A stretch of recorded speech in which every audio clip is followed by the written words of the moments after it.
that president of the industrial court. Thank you. What's her name? Seals.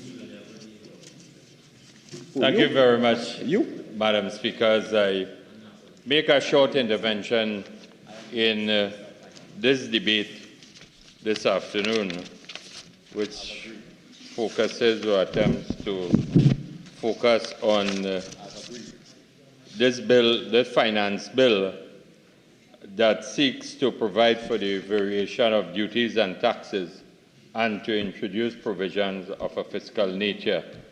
And the bill provides for the amendment of 6 pieces of legislation. But more importantly, Madam Speaker, I listened to the propaganda of the member for San Fernando West in attempting to create a feeling that the best thing that will happen to the citizens of Trinidad and Tobago is the imposition of the property tax. If you listen to the member for San Fernando West, you would feel that he has announced that local government reform is really in the air, and this property tax, in relation to being a revenue-generating measure, will result in a magic wand being woven, and as a result of that, all the ills of local government will be dealt with, Madam Speaker. And Madam Speaker, sometimes it is important to go back in history in the context of the rebuttals and to put it in proper perspective, because the Prime Minister and all of his ministers in the recently concluded local government campaign was leading the charge as it relates to local government reform, the platform being the imposition of the property tax. But I want to remind Trinidad and Tobago that the current Prime Minister of this country was opposed to the implementation of a property tax. And for me, that speaks volumes about the hypocrisy in terms of the approach of the government. Because in 2009, and I'm quoting from a newspaper article written by one Sean Douglas, and the member for Diego Martin West, stated, and I quote, "In my constituency, there's anger, anxiety, and resentment at both ends of the spectrum, saying that the property tax is obviously a revenue-generating measure." And he said that the people are saying if the government had handled its largest, there would have been no need for the property tax. Well, I want to tell the Prime Minister and the entire cabinet, the population is saying that they have mismanaged the economy of this country. There has been no foreign direct investment. There have been no job creation and diversification of the economy of Trinidad and Tobago. And the population is saying to the PNM government led by the Prime Minister that there is no need for the implementation of this property tax, taking into consideration the difficult economic times that we are living in. In fact, Madam Speaker, I do not know if you listen to chutney music and so on in Trinidad and Tobago, but the people are telling me that they only, as they celebrate Christmas and so on, they cannot celebrate because of the tremendous economic hardship. And the only sounds of jingling, jingling, jingling-ling is coming from the pockets of the ministers of this government. And they are celebrating Christmas while the rank and file, the masses of Ruka Maloney, cannot celebrate Christmas because they feel that the government is continuing to pick their pockets, and the imposition of this property tax. Member, that terminology you just used there, I consider it unparliamentary. I'll ask you to retract it and find another way to say that. Okay? This is not Oliver Twist. All right, please. Madam Speaker, I am guided, and in the goodwill of the season, I will say that the population of this country can no longer take any further pressure and hardship in terms of how their pockets are being impacted by the measures that are being implemented by this government. Because the property tax will come, and as I said, also on the horizon is the implementation of the rise in electricity rates, and also okay, remember, this is not a whole debate about fiscal measures and so on. We're just dealing with what is in here. We're not talking about the whole economy and so on. So, you know, just be guided by where you're going with this present venture. Okay? Thank you. Thank you very much, Madam Speaker. I'm sure that in this venture that I'm going, the season of goodwill will continue to prevail.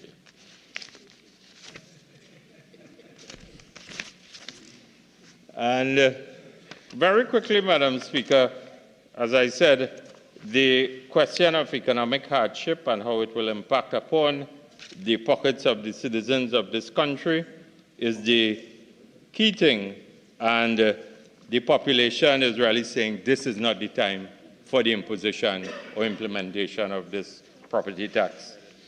And I listened again very attentively to the member for San Fernando West. And if you listen to his delivery and his discourse, you would have felt that this government has salvaged, they have saved the energy sector of this country. But I want to remind Trinidad and Tobago that in 2016, plants were closed throughout, and we have to put it in a historical context again, because the state of the energy sector is one that is in crisis, and we must never forget that in 2017, the MHTL plant on the Point Lisas Industrial Estate was closed.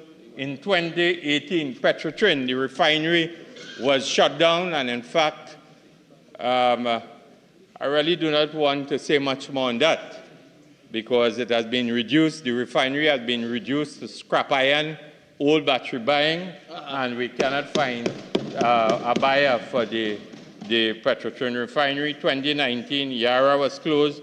2020, Methanex, Titan, Atlantic LNG, and so on.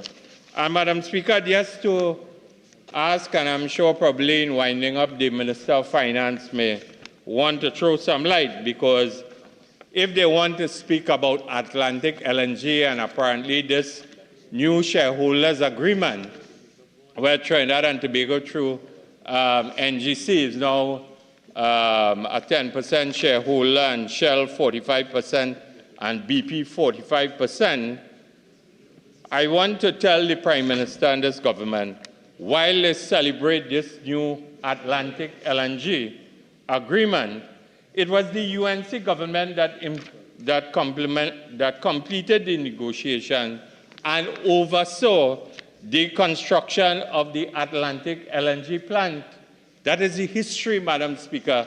And whilst the Prime Minister, the current Prime Minister, could not give a single figure of the benefits or the cost to the people of this nation, a UNC Prime Minister by the member for Superior had come to the Parliament on the 11th of February,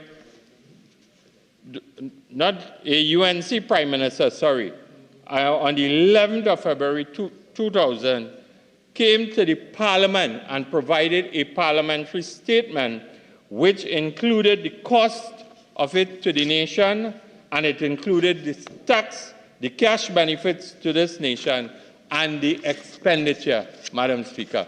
And the important thing is that while we boast to the country of the configuration of this new shareholders agreement and so on, at the end of the day, I think that we need to see that in black and white. And in addition to that, we also need to tell Trinidad and Tobago when will it start, Madam Speaker. So, Madam Speaker, my colleague, the member for Pointe-a-Pierre, is very accurate with the energy sector. He has a thorough understanding of the energy sector and what is taking place, and that is why, based on his presentation, the government had to resort to the Minister of Local Government to rebut to the member for Pointe-a-Pierre, Madam Speaker. Madam Speaker, I now want to get into Clause 2 of the bill. And Clause 2 of the bill repeals Section 39 of the National Insurance Act and substitutes a new Section 39C. And based on the bill essentials that I have in my possession, it states that the effect of this amendment is to provide for the waiver of penalties and interest payable under Section 39B for any contribution paid by an employer before December 20th, 2023, and any contribution outstanding as at December 19, 2023, that is paid during the period December 20th, 2023 to January 31st, 2024. Contributions not paid within the waiver period shall be reintroduced as a waiver not guaranteed. And it further states that the waiver applies to an employer who was registered with the National Insurance Board prior to the December 20th, 2023, and does not affect the obligation of an employer to pay contributions for employees between the ages of 16 and 65. Yes, Madam Speaker. Madam Speaker, if we go back up a bit, the National Insurance Amendment Act number 15 of 2022 was assented to on the 5th of July, 2022, and amended the National Insurance Act. And this amendment was again amended to focus on a waiver of all penalties and interest on the late payment of outstanding national insurance contributions as at the 30th of June 2022, where the contribution is remitted between the 1st of July 2022 and December 31st, 2022. And also, it increased the penalty for the provision of false information to the NIBTT to a fine of $50,000 and imprisonment of 3 years.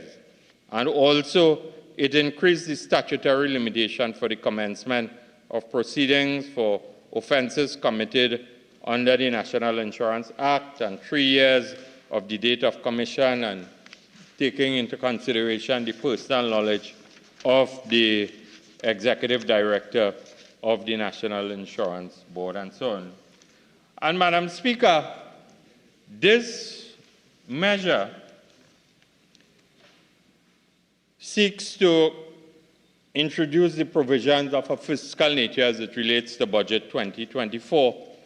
And in Budget 2024, on page 19, the Minister of Finance, and I quote, "Madam Speaker, the gap between focusing on the National Insurance Fund and the status of the fund," and I quote, "Madam Speaker, the gap between benefits, spending, and contribution revenue has widened with an aging population and generous benefits. We have been reviewing mechanisms to close the gap based on many technical assessments. Through actuarial assessments, we have determined that an increase, I want I want the country to listen. We have determined that an increase in the retirement age by 5 years from 60 to 65 will support pension adequacy and the system's sustainability. And we are now, he goes on to say, the Minister of Finance, that we are now in the process of completing consultations with the major stakeholders on the increase in the retirement age. And I am encouraged by the process being made in the consultative sessions relating to the increase in the retirement age from 60 to 65.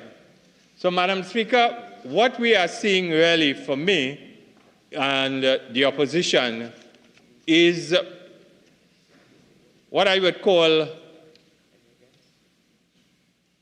a plaster being placed on the sore, and we are not really hearing from the government what it says, what plan is there for the National Insurance Board going forward. And when I say plan, I should rephrase that to say not for the National Insurance Board, but for the stability and financial sustainability of the National Insurance Fund, Madam Speaker.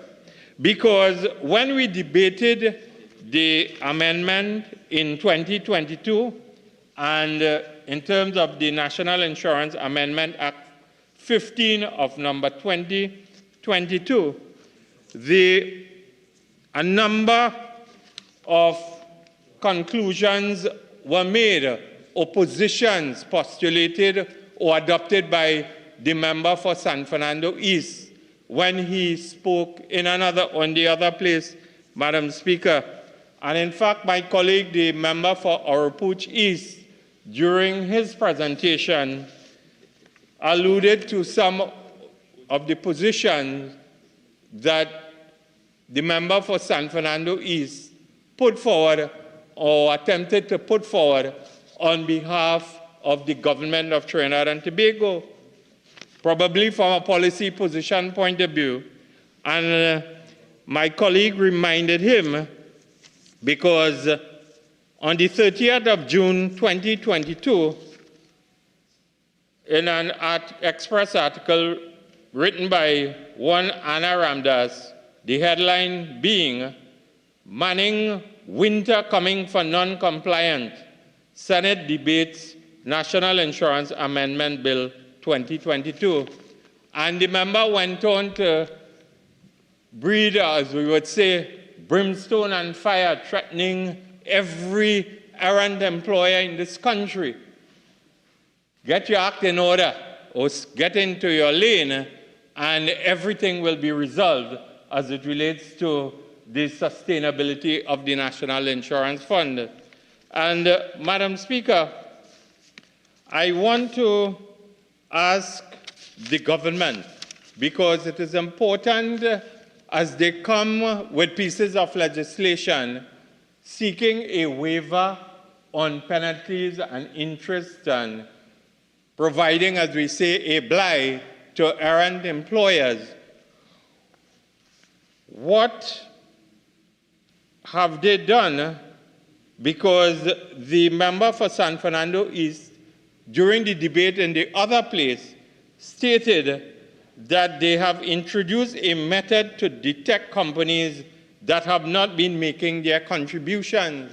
And I hope in winding up, the Minister of Finance may be in a position to tell us of the success of this new methodology or method of detecting companies that have not been making their contributions, and how they intend to deal with errand employers, because we will continue to grant how many amendments or waivers, will we continue to grant via the legislative process? Is it a question of enforcement, or are we falling down as it relates to enforcement in relation to this piece of legislation, Madam Speaker, because when it was amended and assented to on the 5th of July 2022, part of the amendment focused on, as I said, increasing the fine to $50,000 and imprisonment of $3,000, and also to increase the statutory limitation for the commencement of proceedings for offenses committed under the National Insurance Act. So, Madam Speaker, I ask in the context of the continuation of waivers via the legislative process, what are we putting forward as it relates to the question of enforcement of the legislation rather than going the route of from a legislative point of view of waiver amnesties being granted by the government of Trinidad and Tobago, Madam Speaker. Madam Speaker, the Minister also, Madam Speaker, today too, we got from the Minister of Finance a statement as it relates to the status of the National Insurance Fund and where we are. And, Madam Speaker, in terms of dealing with delinquent or errant employers, if my memory recollects, and in the whole question of waivers on penalties and interest and so on, I could recollect that before a joint select committee, and on the 9th of September 2022, I'm quoting from a Trinidad Guardian article written by Gail Alexander, government among those owing the National Insurance Board. And I'm hoping that the Minister of Finance, being the line minister with responsibility for the National Insurance Board, will be in a position to advise whether the government has been able to reduce its level of indebtedness to the NIB, because we were told in October of 2023 that government was the largest debtor to the NIB, where MTS was owed approximately $76 million, the Ministry of Education, $36, the Water and Sewerage Authority, $17 million, and I'm reliably informed that WASA had informed NIB that the debt was statute bad. So, member, I'm giving you a lot of leeway. But this really, unless you tie up quickly what you're saying into the provisions of this bill, I would ask you to move on. Because really, this is not about NIB and the indebtedness and so on. If you're talking about the waivers and you're talking about something about the government, tie it into what are the provisions before us, please. Thank you very much, Madam Speaker. Simply to say that if indeed the introduction or the effect of Clause 2 of the bill is designed to improve the financial position of the National Insurance Board based on the concerns of all stakeholders, including the opposition of Trinidad and Tobago, based on the fact that the National Insurance Board was established and in 1972. It is a key pillar of social security or the social safety net in this country. And we are saying that from a revenue generating position, whilst the minister is here seeking legislative support, at the end of the day, the contributors to the National Insurance Fund, they need some kind of transparency and accountability going forward. And at the end of the day, Madam Speaker, that brings me to the end of my contribution. Thank you. Minister of Finance.